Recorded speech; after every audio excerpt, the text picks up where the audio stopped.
మీ business ఏదైనా మీ ఊర్లో promotion చేయాలంటే అది సుమన్ టీవీతోనే సాధ్యం. ఇప్పుడే సంప్రదించండి.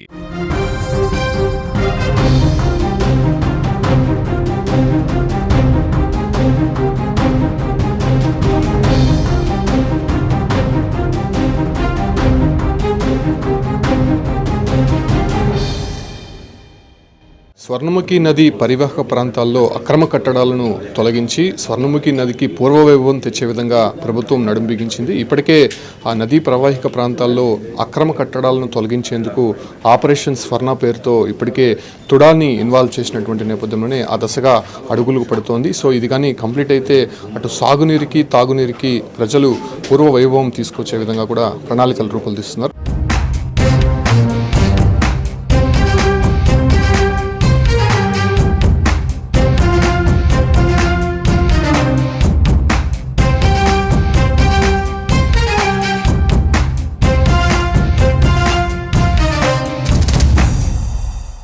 ప్రస్తుతం మనతో పాటు తుడా చైర్మన్ డాలస్ దివాకర్ రెడ్డి ఉన్నారు. సార్, ఇదేంటిది కష్టతరమైనటువంటి టాస్క్. ఎప్పటి నుంచో అక్కడ కట్టడాలు అనేది వెలిసాయి, అపార్ట్మెంట్లు, లేఅవుట్లు చాలామంది కూడా ఆక్రమించుకుని కట్టినటువంటి పరిస్థితి. సో వాళ్ళంతా కూడా తొలగించాలంటే అదొక పెద్ద టాస్క్ కదా. అంటే హైదరాబాద్లో హైదరాబాద్ తరహా ఏదైనా ఆపరేషన్ చేసే విధంగా ఒక టీంని ఏర్పాటు చేయబోతున్నారా? ఎలా వెళ్ళబోతున్నారు?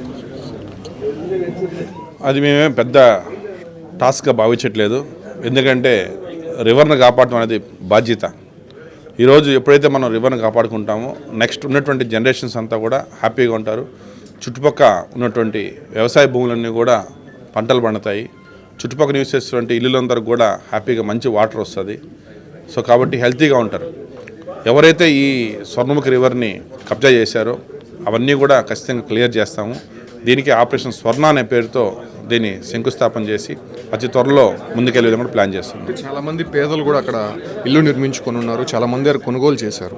మీరు అన్నట్టు తొండవాడ నుంచి చంద్రగిరి మండలము కాళహస్తి వరకు దాదాపు 130 కిలోమీటర్ల రేడియస్లో చాలా వరకు కూడా కట్టడాలు వెలిసాయి. సో వాళ్ళందరికీ బాధితులుగా పరిగణిస్తారా, అంటే వాళ్ళపైన కూడా చర్యలు తీసుకునే అవకాశం? ఫస్ట్ ఆఫ్ ఆల్ నదిలో ఇల్లు కట్టడం అనేది చాలా తప్పు. అది వాళ్ళు తెలిసి కొనుక్కున్నా తెలియకుండా కొనుక్కున్నా అది తప్పే. కానీ ఎన్డీఏ ప్రభుత్వం ఎవరికి అన్యాయం చేయదు కాబట్టి ఒకవేళ వాళ్ళు నిజంగా ఎవరిదైనా కొన్నటువంటి ఎవిడెన్సెస్ ఏదైనా మాకు పలానా వాళ్ళు అమ్మారు, పలానా రాజకీయ నాయకుడు అమ్మాడని కానీ మాకన్నా ఫిర్యాదు ఇస్తే ఖచ్చితంగా వాళ్ళపైన మనం క్రిమినల్ చర్య తీసుకుంటాం. ఒకవేళ అవేమీ లేకుండా నిజంగానే పేదవాళ్ళు ఎక్కువ మందిగానే ఉంటే సీఎం గారి దృష్టికి తీసుకెళ్ళి వాళ్ళకి కూడా న్యాయం జరిగే విధంగా ఎక్కడో చోట ఏదో ఒకటి సైట్స్ వాళ్ళకి ఇల్లు పట్టాలు అలాట్ చేసే విధంగా కూడా ప్లాన్ చేసుకొని వాళ్ళకి ఎటువంటి నష్టం రాకుండా స్వర్ణముఖి బ్యూటిఫికేషన్ చేస్తూ తిరుపతికి వచ్చేటువంటి యాత్రికులకు భక్తులకు మంచిగా తిరుచానూరులో వచ్చేసి పుణ్యస్నానం చేసి నది స్నానం చేసి అమ్మవారిని దర్శనం చేసుకునే విధంగా తిరుచానూరు రివర్ను కూడా మొత్తం రీజనరేట్ చేసి జరుగుతుంది. ముక్కోటి నుంచి కూడా ఇక్కడ పద్మావతి అమ్మవారి టెంపుల్, కాళహస్తి టెంపుల్, సో వీటన్నిటిని కూడా పుణ్యస్నానాలు ఆచరించే విధంగా ప్రణాళికలు రూపొందిస్తున్నారు. సో ఆ ప్రాంతంలో ఏదైనా పర్టికులర్ కొంత ఘాట్స్ ఏదైనా ఏర్పాటు చేసే అవకాశం? ఖచ్చితంగా ఇంతకుముందు చెప్పాను మీకు. నేను ఒక 300 నుంచి 400 మీటర్ రేడియస్ తీసుకొని ఒక కాపకి పక్క రివిట్మెంట్ చేసి వచ్చేటువంటి భక్తులు నీట్గా వచ్చి హ్యాపీగా నదిలో మునిగి వెళ్ళి స్నానం చేసుకునే విధంగా కూడా ఘాట్లు తయారు చేసాం, కూడా ప్రణాళిక సిద్ధం చేస్తున్నాం. ఫైనల్గా 100 days పరిపాలన అనేది మీది పూర్తయింది. తుడాకు సంబంధించి అనేక ఆరోపణలు ఉన్నాయి, బడ్జెట్కి సంబంధించి చాలా లోటుపాట్లు ఉన్నాయి, చాలా వరకు తినేశారని కొన్ని విజిలెన్స్ నివేదికలు కూడా బయటపడ్డాయి. సో యాక్షన్ ప్లాన్ ఎలా ఉండబోతుంది, ఎంతమంది దీనిపైన అవినీతికి పాల్పడుతున్నారు, ముఖ్యంగా పాత్రదారులు కావచ్చు, సూత్రధారులకు సంబంధించి కూడా మీ దగ్గర ఒక లిస్ట్ ఉంది. సో వాళ్ళపైన ఎలాంటి యాక్షన్?